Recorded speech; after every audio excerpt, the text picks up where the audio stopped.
Good morning. Today is 12 December 2016 and we are going to discuss the articles of The Hindu. आज भी थोड़ा late है, हम धीरे धीरे हम कोशिश करते हैं कि हमारी डिस्कशन का जो स्टार्टिंग टाइम है वो 7 बजे इन द मॉर्निंग रखा जाए और धीरे धीरे इसी की ओर हम जा रहे हैं। पहला जो आर्टिकल है वो पूर्व एयरफोर्स चीफ एसपी त्यागी के अरेस्ट से रिलेटेड है। देखिए, ये फॉर्मर हमारे एयरफोर्स के चीफ थे और इन्होंने स्कैम किया अगस्ता वेस्टलैंड के जो चोपर्स थे, वीआईपी चोपर्स थे, उनके खरीदारी में। ये देखिए, थोड़ा सा इस पर हम नज़र डाल लेते हैं। वैसे तो देखिए बिल्कुल डिटेल में जाने की आवश्यकता नहीं है, लेकिन 1 मिनट के अंदर अंदर इस पर थोड़ा नज़र डालते हैं। 1999 में हमारी एयरफोर्स ने कहा कि हमें वीआईपी चोपर्स चाहिए, तो डिफेंस मिनिस्टर ने कहा ठीक है आप ले लीजिए। 12 चोपर्स देने की बात हुई और अगस्ता वेस्टलैंड से ये चोपर खरीदे जाने थे। 3,726 करोड़ में ये डील साइन हुई। और देखिए उसके बाद में 2011 में एक मामला सामने निकल के आया। अभी तक इन एयरक्राफ्ट की यानी वीआईपी जो चोपर्स थे इनकी डिलीवरी भी नहीं हुई थी कि ओरसी जो चीफ हैं, ये इनकी पेरेंट कंपनी है जो जिनका नाम है फिनमे कैनिका, और ये अगस्ता वेस्टलैंड की पेरेंट कंपनी है। तो इसके चीफ की अरेस्ट हुआ इटली में यह सामने पेपर्स निकल कर आए कि इन्होंने जो ये अगस्ता वेस्टलैंड चोपर्स बेचे जाने थे इंडियन एयरफोर्स को उसमें कुछ घोटाला हुआ है, कुछ रिश्वत की लेन देन हुआ है। इसी के मद्देनज़र ओरसी इस कंपनी के जो सीईओ है वो गिरफ्तार हुए इटली के अंदर। जब वो इटली के अंदर गिरफ्तार हुए तो हमारे देश में भी देखने को मिला कि कैसे वो गिरफ्तार हुए। यानी हमारे एयरफोर्स ने भी, अगर वहाँ से किसी ने रिश्वत ली है तो यहाँ से किसी ने ली, मतलब वहाँ से किसी ने दी है तो हमारे यहाँ से किसी ने तो ली है ना। तो इसीलिए पूरा जो स्कैम उजागर हुआ इंडिया में, इसकी जांच शुरुआत हुई। सीबीआई ने केस रजिस्टर किया 2013 के अंदर में। 2013 के अंदर में यूपीए ने जेपीसी यानी ज्वाइंट पार्लियामेंट्री कमेटी प्रोब का गठन किया। 2014 में देखिए हमने कहा कि हमें खरीदने ही नहीं, हमने वो टर्मिनेट कर दी पूरी की पूरी डील, हमने कहा हमें नहीं चाहिए। और 2001 यूटर्न आया। देखिए ये सब केस उजागर होने के बाद में 2014 में एक यूटर्न आया कि ओरसी जिनके ऊपर ब्लेम था कि उन्होंने रिश्वत दी है इंडियन एयरफोर्सेस के पर्सनल को, यानी हमारे एयरफोर्स चीफ को, फॉर्मर एयरफोर्स चीफ को, उनको जो छोटी कोर्ट है, लोअर कोर्ट है, रिहा कर दिया गया, इक्विट कर दिया गया कि ओरसी ने कुछ नहीं किया। और फिर देखिए ये बातें निकल कर आई कि उन्होंने जब कुछ दिया ही नहीं तो हमारे देश में भी कुछ नहीं हुआ। लेकिन एक दोबारा इस केस ने पलटी मारी 2016 के अंदर में एक उनकी हाईकोर्ट यानी इटली की हाईकोर्ट ने फिर से उनको दोषी ठहरा दिया ओरसी को कि आपने साफ साफ रिश्वत दी है। तो उसी के मद्देनज़र अब दोबारा से इन पे सुई आ गई एसपी त्यागी पर, और सीबीआई ने पूरी जांच के बाद 2-3 दिन पहले उनको अरेस्ट कर लिया। कल परसों की न्यूज़ थी। तो देखिए और कौन से फैक्टर्स रिलेटेड हैं। और देखिए यह पहली बार नहीं हुआ है किसी हमारे वरिष्ठ मिलिट्री अधिकारी का नाम सामने आया है। इससे पहले भी 1986-88 का ये केस था, एडमिरल नंदा, इन पर करप्शन के चार्जेस लगे थे। इन पर चार्जेस लगे थे कि सबमरीन खरीदी जानी थी जर्मनी से, उसमें इन्होंने रिश्वत ली है। तो देखिए 20 साल के लंबे अंतराल के बाद में, यानी 88-86 में इन पर करप्शन के चार्जेस लगे और 20 साल केस लड़ने के बाद में ये इक्विट हो गए। कोर्ट ने कहा कि इनफ प्रूफ नहीं है इनके खिलाफ में, सीबीआई ने मान लिया कि इनफ प्रूफ नहीं है। और एक ये high profile case Sushil Kumar का केस भी था। ये देखिए ये केस सामने आया था 2006-07 के आसपास में शायद। इन पर आरोप लगे कि इन्होंने बराक मिसाइल जो कि इजराइल से खरीदी जानी थी, यानी इजराइल के साथ में हमारा जो जॉइंट वेंचर है बराक मिसाइल से रिलेटेड, इनमें इन्होंने रिश्वत ली है। तो सुशील कुमार ने क्या किया, सुशील कुमार ने एक इंटेंसिव यूज किया आरटीआई का, और 7 साल तक एक केस लड़ने के बाद में कोर्ट ने इन्हें रिहा कर दिया। कोर्ट ने कहा नहीं, इनके खिलाफ में इनफ सब्सटेंस नहीं है। तो देखिए ये केस तो अलग है। इस केस में तो साफ साफ इटली से हमें सबूत मिले हैं, इटली की कोर्ट ने उनको अभी उन पे चार्जेस लगाकर उनको सजा भी हो गई है। तो ये केस में तो साफ साफ सबूत देखने को मिल रहे हैं। लेकिन इससे होता क्या है, इन चीज़ों से आर्मी का एक मोराल जो है वो डाउन हो जाता है। एक इमेज जो है आर्मी की, अच्छी इमेज है जनता के बीच में, वो स्पॉइल हो जाती है। तो कंक्लूजन यही निकलता है कि इस तरह के केसेस को सिर्फ एक अधर में ना छोड़ दिया जाए। ऐसा ना हो कि 7-8 साल ये केस चले बाद में वो रिहा हो जाएं। तो सीबीआई पर यह जिम्मेदारी है कि वो इस केस को अंत तक लेके जाए और एक अच्छे सिरे से इसकी जांच की जाए। तो ये पूरा आर्टिकल था। अगला जो आर्टिकल है वो एलोपो से रिलेटेड है। एलोपो आपको पता होगा, पहले भी हमने डिस्कस किया था। सीरिया के अंदर में ये एलोपो सिटी है और पूरे सीरिया में एक वार चल रहा है और फिलहाल एलोपो इसका केंद्र है। एलोपो में सीरिया और रशिया की फोर्सेस लड़ रही हैं रिबल्स के खिलाफ में। तो देखिए इस वार की पूरी शुरुआत कहाँ से हुई। देखिए शुरुआत तो आपको पता ही होगा, सीरिया सिविल वार जब हुआ, यानी जो अरब में स्प्रिंग रेवोल्यूशन आया, यानी जो वहाँ की मोनार्कीज थी, ऑटोक्रेटिक रेजीम थे, वहाँ एक क्रांति उभर कर सामने आई। तो कई कई देशों में, जैसे ट्यूनीशिया में सबसे पहले सामने आई, इजिप्ट में भी हुई जहां मोर्सी आए और मुबारक को, होस्नी मुबारक को हटाया गया, और सीरिया में भी ऐसा ही हुआ। लेकिन सीरिया में यह कहते हैं कि ये जो रेवोल्यूशन था वो अंदरूनी हिस्सों से उभर कर ना कर एक बाहरी हिस्सों से कहने का मतलब है दूसरे देशों ने इस चिंगारी को हवा ज़्यादा दी और मल्टीपल सेंटर्स यहां पर उभर कर आए। कैसे? देखिए, असद का रजीम है सीरिया के अंदर में असद का रजीम है, तो मल्टीपल सेंटर्स वहां उभर कर आए।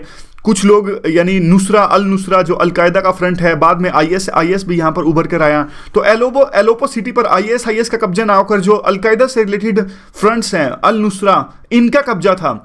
और काफ़ी टाइम से जो असद हैं इसको छुड़वाने की कोशिश कर रहे थे, लेकिन वो छुड़वा नहीं पा रहे थे। जो असद का रजीम है, यानी सीरिया में जो फिलहाल राज कर रहे हैं असद, इनकी काफ़ी स्थिति कमज़ोर हो गई थी। और जो रिबल्स हैं नुसरा, इनको यूएस जैसी कंट्री सपोर्ट करते हैं, सऊदी अरेबिया, यूएस, क्योंकि वो असद के खिलाफ है। यूएस जो है और जो सऊदी अरेबिया, इनके एलाइज हैं, सऊदी अरेबिया, ये सब असद के खिलाफ हैं। और देखिए, इस पूरे के पूरे सिनेरियो में चेंज तब आया जब रशिया ने घोषणा की। रशिया ने कहा हम असद का साथ देंगे, तो असद के साथ में रशिया ना आकर, और ईरान भी आए, और मोरल सपोर्ट तो चाइना ने भी दी। जब रशिया अपने हथियार लेके सीरिया की धरती पर पहुंचे और एलोपो पर बमबारी करने लगे, तो पूरे के पूरे सिनेरियो में चेंज आ गया। असद की पोजीशन जो वीक थी वो एकदम से मजबूत होनी स्टार्ट हो गई।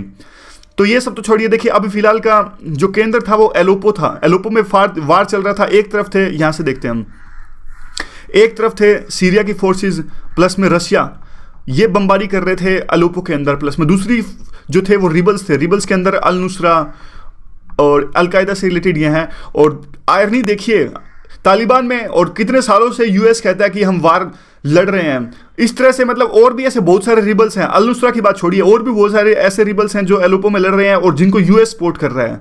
तो मतलब एक देश में आप साथी हो, एक देश में आप दुश्मन हो। तो एलोपो में ये लड़ाई चल रही थी, तो बहुत ज़्यादा गंभीर संकट पैदा हो गया। काफ़ी दिनों से ये लड़ाई चल रही थी और बीच बीच में देखिए ह्यूमैनिटेरियन क्राइसिस यहाँ पर उत्पन्न हो गए। पानी की प्रॉब्लम्स, एमिनिटीज़, बेसिक एमिनिटीज़, पूरी की पूरी सिटी तबाह हो गई यहाँ पे। ये देखिए आप, इस फोटो से पता लगता है कि कितना गंभीर वहाँ पे बमबारी या फिर कितना पूरा का पूरा शहर तबाह हो गया। ऊपर वाली पिक्चर देखिए और नीचे वाली पिक्चर देखिए, क्या था ये शहर और क्या हो गया है। एलोपो एक एंशियंट सिटी थी, एक हेरिटेज सिटी थी, और पूरी की पूरी सिटी तबाह हो गई। ये माइग्रेंट क्राइसिस वहाँ पर पैदा हो गए हैं। तो देखिए बीच बीच में हुआ ऐसे कि रशिया ने और सीरिया ने एक ह्यूमैनिटेरियन बेसिस पे कॉरिडोर भी प्रोवाइड किया। कॉरिडोर यानी माइग्रेंट्स को जाने देने के लिए, सिटी से निकलने देने के लिए कि आप चले जाइए, यहाँ पर वार चल रहा है। लेकिन कुछ लोग फिर भी अपनी मातृभूमि को छोड़कर जाना नहीं देना चाहते।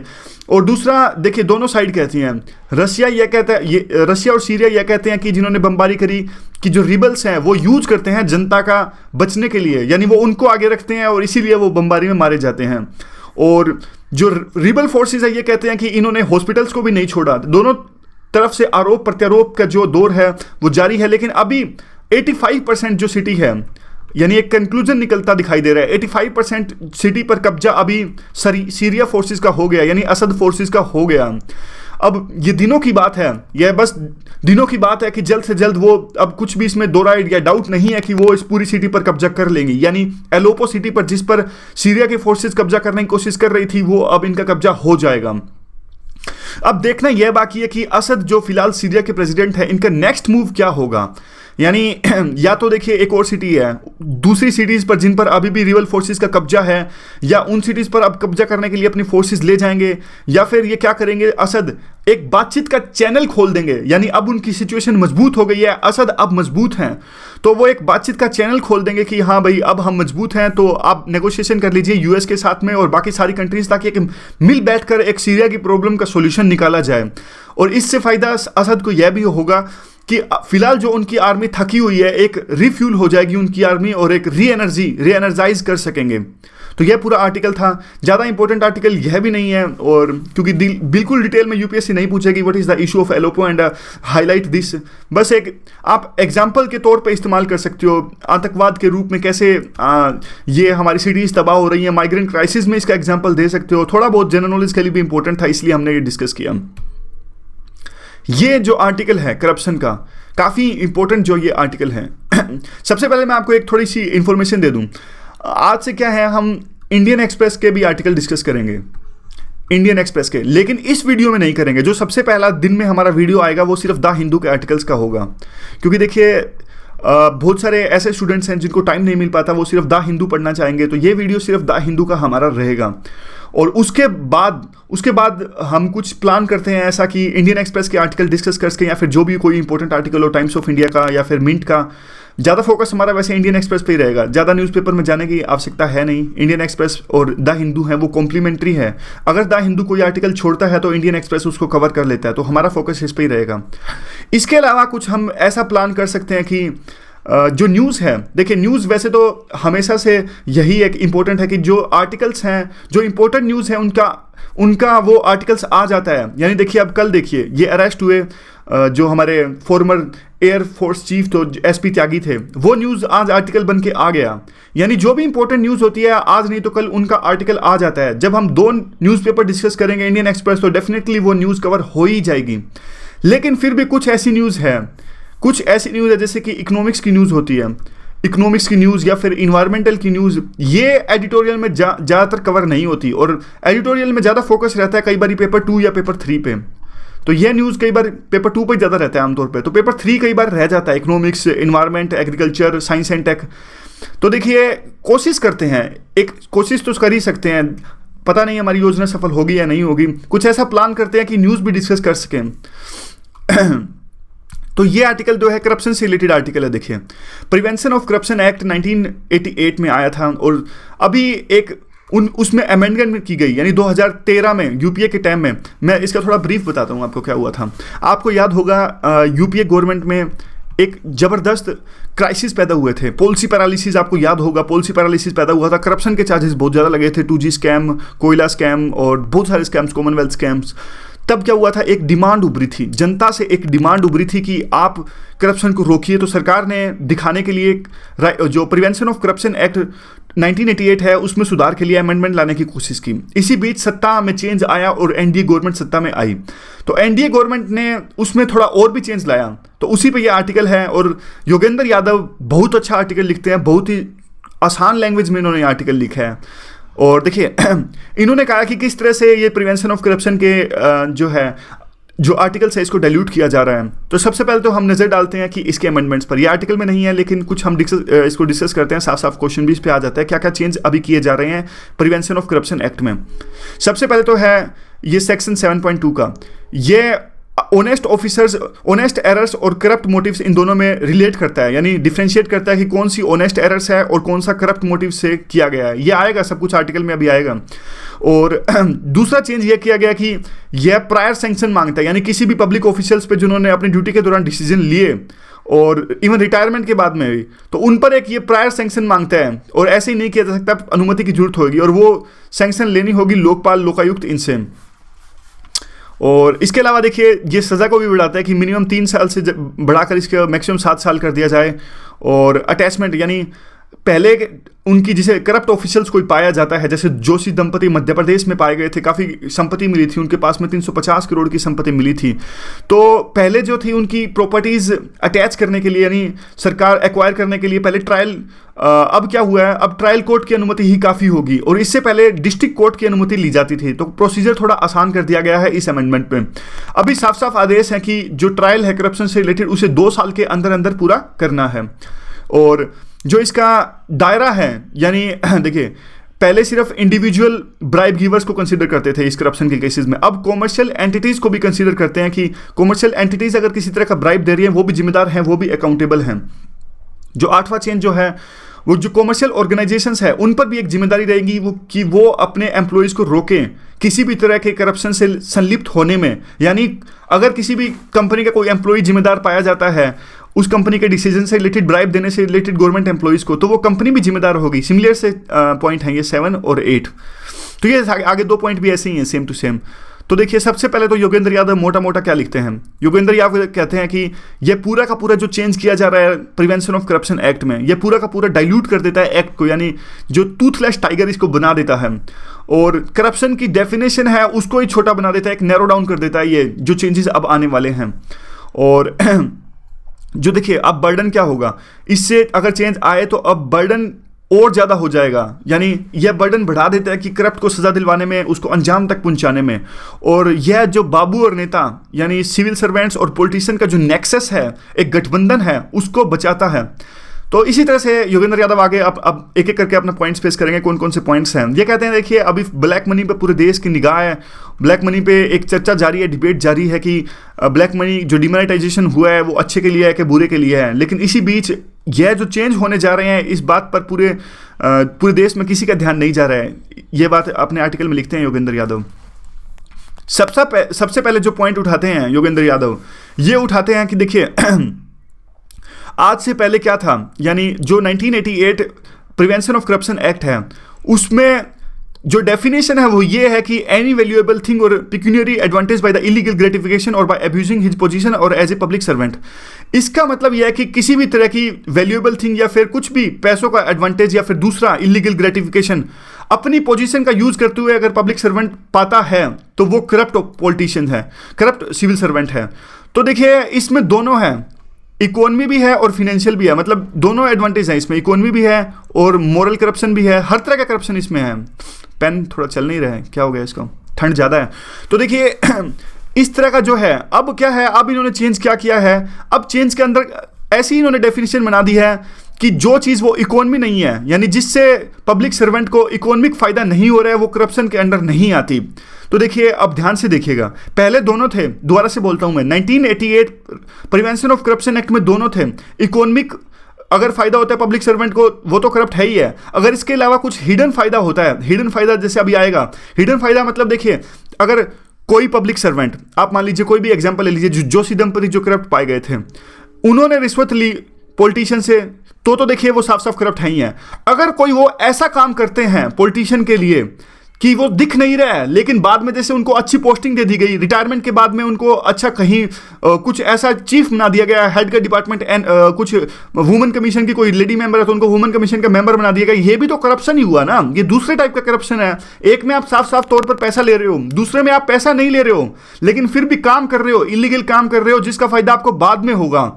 तो ये भी एक करप्शन ही है। लेकिन अभी फिलहाल के जो चेंजेस आए हैं उसमें साफ साफ इस चीज को इग्नोर कर दिया गया, उसमें सिर्फ इकोनॉमिक चीज है, यानी उनको किस चीज का फायदा हुआ हो और दूसरी चीज नहीं है। तो अगला देखते हैं, ये अगला जो है हमारा ये उसी से रिलेटेड है। देखिए क्वेश्चन का आंसर था, क्वेश्चन जो था इस पे एक बनता है, सेक्शन 13(1)(d) पे भी एक साफ साफ क्वेश्चन बनता है, वाई द सेक्शंस। तो आप ये क्वेश्चन कीजिएगा, कमेंट की फॉर्म में इसका आंसर दीजिएगा। पहले भी पिछली वीडियो में देखिए, आप हमेशा कहते हैं कि क्वेश्चन देने के लिए, जब क्वेश्चन लिखता हूं तो मैं आप इसका आंसर नहीं करते। सिर्फ एक पर्सन जिसका नाम है सुबोध पाटिल, सिर्फ उसी ने आंसर किया एक क्वेश्चन का। मेरी आपसे एक रिक्वेस्ट है, सही में बहुत ज़्यादा रिक्वेस्ट है आपसे कि प्लीज़ आप थैंक यू मत लिखिए, वीडियो के नीचे आप थैंक यू मत लिखिए। हमारी डिस्कशन तो चलती ही रहेगी, थैंक यू के बजाय आप जो ये डिस्कशन करें, हमारी एक कम्युनिटी है, इसके बारे में कुछ ना कुछ लिख दीजिए, एक डाइवर्स व्यूज़ निकल कर आएंगे और हमारे व्यूज़ ज़्यादा स्ट्रॉन्ग होंगे। तो ये आप प्लीज़ मेरी बात मान लीजिए। तो देखिए दूसरा जो पॉइंट है, लॉ कमीशन ने भी यही चीज़ की। लॉ कमीशन ने कहा कि इसकी डेफिनेशन बढ़ा दी जाए और उन्होंने कहा कि देखिए पब्लिक परफॉर्मेंस को भी इसमें शामिल किया जाए, यानी सिर्फ इकोनॉमिक चार्जेस ना होकर एक पब्लिक परफॉर्मेंस को भी इसमें शामिल किया जाए। और इसके अलावा देखिए ये अभी फिलहाल अगर ये चेंज हुआ तो एक जो हाई प्रोफाइल करप्शन केसेस हैं, जैसे 2G केस है, ये सारे ऐसे केस हैं, इनमें क्या होता है, देखिए हाई प्रोफाइल केसेस होते हैं, इनमें अब टेबल के नीचे थोड़ा ना कोई रिश्वत देता है 10, 50, 100 रुपये। ये हाई प्रोफाइल केसेस हैं, इसका फायदा लॉन्ग टर्म में होता है, जैसे हमने अभी डिस्कस किया। ऑफ शोर ट्रांजेक्शन, यानी विदेश में कोई ऐसी ट्रांजेक्शन करती जो हमें पता भी नहीं लगेगा, और नॉन मॉनिटरी कंसिडरेशन जैसे कि रिटायरमेंट बेनिफिट्स और ऐसी पोस्ट से रिलेटेड सॉरी। और ऐसे देखिए अब ये चीजें हैं, अब डिमांड ये है कि दोनों होने चाहिए, इकोनॉमिक बेनिफिट्स भी और ऐसे बेनिफिट्स जो अभी साफ साफ दिख नहीं रहे हैं, बाद में देखने को मिलेंगे।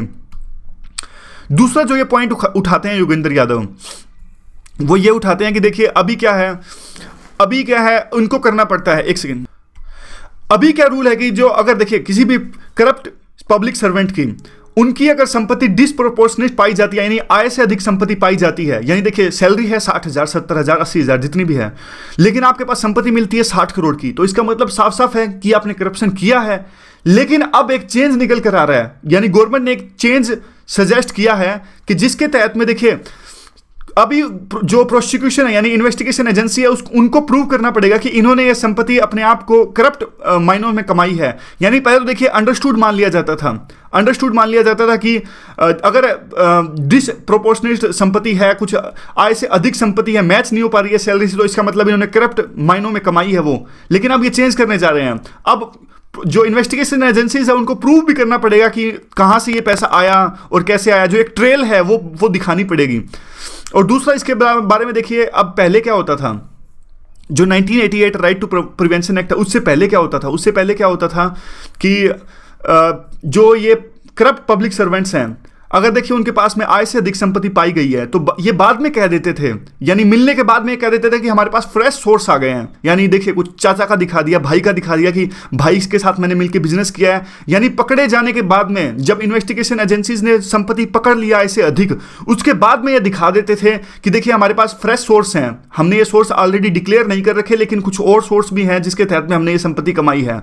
तो 1988 जो प्रिवेंशन ऑफ करप्शन एक्ट ने उसने क्या किया, इस लूप होल को कर्ब कर दिया। उन्होंने कहा नहीं, बाद में जो सोर्स डिक्लेयर किए जाएंगे वो नहीं मानेंगे, पहले से आप अपने सोर्स डिक्लेयर करके रखिए।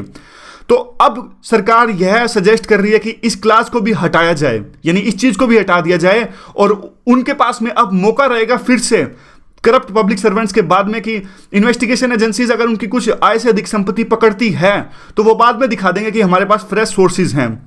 तो ये इस तरह का भी देखिए हाईली क्रिटिसाइज्ड इन्होंने किया है, और ये सही बात भी है अगर ये सच है तो देखिए। लेकिन हर एक बात के अलग अलग मायने निकलते हैं, जब तक कि इसका काउंटर आर्ग्यूमेंट्स नहीं आएंगे तो वो कैसे पता लगेगा हमें। और देखिए ही गैव ए ब्राइब। अब देखिए इसमें क्या है, इसमें दोनों हैं, ब्राइब गिवर और जो दोनों, यानी जिसने रिश्वत ली है और जिसने रिश्वत दी है, दोनों जिम्मेदार हैं। अब पुराने जो हमारा करप्शन एक्ट था उसमें ऐसा नहीं था, उसमें सिर्फ ब्राइब टेकर जिम्मेदार था और ब्राइब गिवर जिम्मेदार नहीं था। देखिए कुछ हद तक तो इन पर सजा होनी चाहिए, यानी जो लोग रिश्वत देते हैं वो भी एक जिम्मेदार हैं और इन पर कुछ तो सजा होनी चाहिए। लेकिन अब क्या है, अब तो देखिए कोई केस ले जाने से ही डरेगा, यानी एक कोलिशिव करप्शन होता है। कोलिशिव करप्शन जैसे कि कई बार क्या होता है, रिश्वत मांगते हैं, यानी कई बार होता है ऐसे है कि आप हमारा केस ले लीजिए, जैसे हमारा IAS में सिलेक्शन हो गया और हमें मेडिकल सर्टिफिकेट की आवश्यकता है। अब हम हॉस्पिटल में जाते हैं, 2 दिनों के अंदर हमें यह चाहिए, 2 दिनों के अंदर हमें यह सर्टिफिकेट चाहिए, और वहाँ पर भीड़ बहुत है और मना कर रहा है, CMO मना कर रहा है कि हमें वो सर्टिफिकेट नहीं मिलेगा। तो हम फोर्स्ड हैं, हमें पता है कि देखिए अगर 2 दिनों के अंदर में हम सर्टिफिकेट नहीं मिलेगा हमें, तो हमारी पूरी की पूरी जो IAS है, मतलब कोई भी जॉब मान लीजिए, IAS मान लीजिए, SSC कोई भी जॉब है, जॉब तो जॉब होती है, तो देखिए उसमें हमारी सालों की मेहनत खराब चली जाएगी। तो हम फोर्स हैं, हम मजबूर हैं रिश्वत देने के लिए, यानी 2 दिनों के अंदर हमें वो सर्टिफिकेट चाहिए, तो हमें लगेगा कि ठीक है यार रिश्वत दे देते हैं। ये कैसी सर्कमस्टांसेस हैं। तो देखिए एथिक्स में तो बहुत सारे इसके सॉल्यूशन निकलेंगे, रिश्वत देनी चाहिए, नहीं देनी चाहिए, आगे हमें इसका इंटीमेट करना चाहिए हायर अथॉरिटीज़ को। यहाँ पे सिर्फ एक छोटा सा एग्जांपल मान लीजिए, अभी फिलहाल हम मजबूर हैं तो हम रिश्वत दे देते हैं, कल को देखिए वो CMO पकड़ा जाता है तो इसका मतलब तो हम भी जिम्मेदार हैं, हमने उस टाइम पर रिश्वत दी थी अपनी सर्कमस्टांसिस के लिए, तो हमारे पे भी केस चलेगा, तो हमारी नौकरी तो वैसे भी गई, हम पे केस चलेगा। तो यही बात है। 2 तरह के करप्शन होते हैं, एक कोलिशिव करप्शन होता है जिनमें फोर्स किया, कोलिशिव करप्शन में गठबंधन होता है। ये करप्शन ऐसा होता है जैसे कि कोई कंपनी ऐसा कहती है कि देखिए बहुत सारे टैक्स लॉज होते हैं, पेन तो बिल्कुल ही धोखा देगा आज, जो टैक्स लॉज होते हैं इसको इंटरप्रेट करना होता है पब्लिक ऑफिशियल्स को, और जो ये पब्लिक ऑफिशियल्स हैं इसको अलग अलग ढंग से इंटरप्रेट कर सकते हैं। तो देखिए ये कंपनी इनके पास में जाती है और ऑफिशियल्स को कहती है देखिए आप इसको इस तरह से इंटरप्रेट कीजिए कि हमारा कम से कम लॉस हो। तो इससे क्या होता है, इनको भी फायदा और इनको भी फायदा, और सरकार का नुकसान, जनता का नुकसान, क्योंकि वो जो पैसा यहाँ से आता कंपनी की तरफ से वो जनता के डेवलपमेंट में ही तो होता, तो दोनों को नुकसान। जो इस तरह का केस है देखिए ये इसको कहते हैं कोलिशिव करप्शन। और दूसरा का करप्शन होता है कोर्स करप्शन।